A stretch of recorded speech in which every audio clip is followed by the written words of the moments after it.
আসসালামু আলাইকুম। চতুর্থ শ্রেণী পৃষ্ঠা 120-এর এখানে যে 3 নম্বরে দেওয়া আছে, নিচের সংখ্যাগুলোকে 10 দ্বারা গুণ এবং ভাগ করো। এখানে আমি 2 নম্বর সমস্যাটির সমাধান করে দেখাবো। এখানে 0.49কে যে সংখ্যাটি দেওয়া আছে এটাকে 10 দ্বারা গুণ, আবার এটাকে 10 দ্বারা ভাগ করতে বলা হয়েছে। তাহলে এখানে প্রথমে আমরা 10 দিয়ে 0.49কে আগে গুণ করে দেখাবো। তাহলে 0.49 গুণ 10। তাহলে যদি 0 দিয়ে গুণ করলে 9 শূন্য 0 হয়, 0 দিয়ে 4কে গুণ করলে 4 শূন্য 0, আবার 0 দিয়ে গুণ করলে 0 করতে 0 হয়। যেহেতু আমার 0 একটা সংখ্যা দ্বারা গুণ হয়ে গেছে, তার মানে একটি সংখ্যা বাদ যাবে, এই জন্য একটি 0 বসে।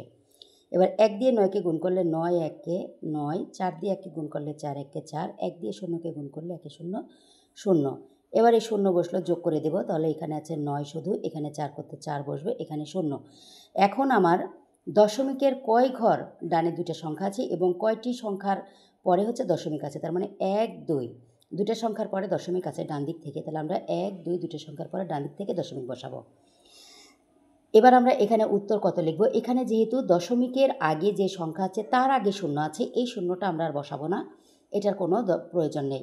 আবার এই দশমিকের পরে যে সংখ্যা আছে তারপরে যে শূন্য আছে এই শূন্যও আর আমরা বসাবো না। এখানে শুধু উত্তর হবে কত, 4.9। এবার আমরা 10 দ্বারা এই সংখ্যাটাকে ভাগ করে দেখাবো এখানে। তাহলে 10 দিয়ে যদি আমরা এখানে ভাগ করি 0.49, তাহলে প্রথমে আমরা কত দিয়ে ভাগ করব, এখানে 10 দিয়ে প্রথম সংখ্যাকে আগে ভাগ করব। তাহলে 10 দিয়ে যদি প্রথম সংখ্যাকে ভাগ করি, 10-এর থেকে কিন্তু প্রথম সংখ্যাটা এখানে দেওয়া আছে 0। তাহলে 10-এর থেকে 0 হচ্ছে ছোট, একবারও যায় না। যখন একবারও যায় না তখন আমরা কত দিয়ে ভাগ দেব, 10কে 0 দিয়ে ভাগ দেব, 10-এ 0 0। এবার যদি এখানে যদি আমরা বিয়োগ করলে 0 0 বামে 0 বসে না। এখন এখানে আছে আমার হলো দশমিক, এই দশমিকটাকে আমরা ভাজ্যর ঘর থেকে এখানে ভাগফলে বসিয়ে দিব। তাহলে দশমিক এখানে যদি উঠে যায়, তাহলে আমার ডান দিকের যে সংখ্যাটি আছে প্রথম একটি সংখ্যা করে প্রতিবার নিচে নামানো যাবে। তাহলে আমি প্রথমে এখানে কত দেওয়া আছে 4, এই 4 একটি সংখ্যা এখানে নামিয়ে দিলাম।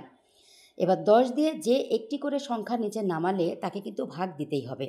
তাহলে যেহেতু আমি এখানে 4 নামিয়েছি, তার মানে 10 দিয়ে 4কে ভাগ করতে হবে।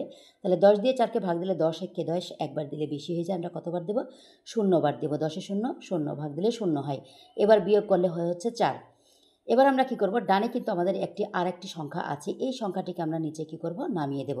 তাহলে ডানের সংখ্যা হচ্ছে 9, তাহলে 9কে এখানে নিচে নামিয়ে দিলাম। এইবার 10 দিয়ে আমরা 49 পর্যন্ত নামতে পড়লে 4 10-এ কত হয়, 40। তাহলে 4 বাদ দেবো আমরা এখানে, 40 কত হয়, 40। এবার বিয়োগ করলে হবে হচ্ছে 9। দশমিকের অঙ্কে যদি দশমিক থাকে, ডানে সবসময় একটি করে সংখ্যা শূন্য ধার নেওয়া যাবে। প্রতিবারে একটি করে সংখ্যা ধার নিতে পারবো আমরা। যেহেতু দশমিক এখানে আমার কোনো সংখ্যা নেই আর, তাহলে আমরা কি করব, এখানে একটি শূন্য নিয়ে নেব। এইবার 10 দিয়ে যদি আমরা 90কে ভাগ করি, তাহলে 9 10-এ কত হয়, 90। মিলে গেল, কত হয়, 0। তার মানে এটার উত্তর কত হলো, 0.049। আশা করি সবাই বুঝতে পেরেছেন। ধন্যবাদ সবাইকে। আসসালামু আলাইকুম।